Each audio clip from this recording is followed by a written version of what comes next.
Hi ಎಲ್ರಿಗೂ ನಮಸ್ಕಾರ. ನಾನು ಕಾವ್ಯ, ನಿಮ್ಮೆಲ್ಲರ ಪ್ರೀತಿಯ ಸುಮನ. ನಾನು ಬೇಸಿಕಲಿ ಕ್ಯಾರ್ಪೇಟೆ ಹುಡುಗಿ. ಕಾವ್ಯ ಶೈವ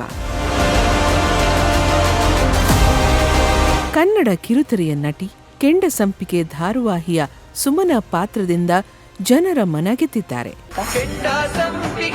ಕೊತ್ತಲವಾಡಿ ಚಿತ್ರದಲ್ಲಿ ತಮ್ಮ ಅಭಿನಯದ ಮೂಲಕ ಪ್ರೇಕ್ಷಕರ ಗಮನ ಸೆಳೆದರು.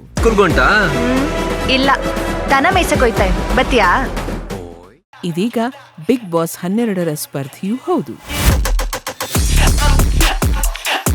ಆರಂಭದ ದಿನಗಳಲ್ಲಿ ಸ್ವಲ್ಪ ಸೈಲೆಂಟ್ ಆಗಿದ್ರು, ನಂತರದ ದಿನಗಳಲ್ಲಿ ತಮ್ಮ ಸ್ಟ್ಯಾಂಡ್ಗಳನ್ನು ತೆಗೆದುಕೊಳ್ತಿದ್ರು.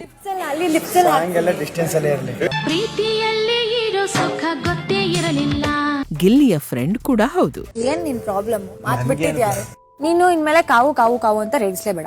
ನಿಜವಾಗ್ಲೂ ಸ್ಪಂದನ ಅಲ್ಲ ಕಣ್ರಿ ಲಕ್ಕಿ, ನೀವು ಕಣ್ರಿ ಲಕ್ಕಿ.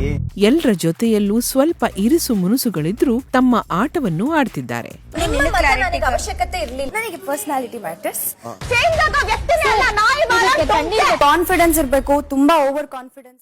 ಈಗ ಈ ಸೀಸನ್ನ ಕೊನೆಯ ದಿನಗಳು ಹತ್ತಿರವಾಗ್ತಿದ್ದು, ಕಾವ್ಯ ಶೈವ ಅವರು ಬಿಗ್ ಬಾಸ್ 12ರ ಫೈನಲಿಸ್ಟ್ ಆಗ್ತಾರಾ?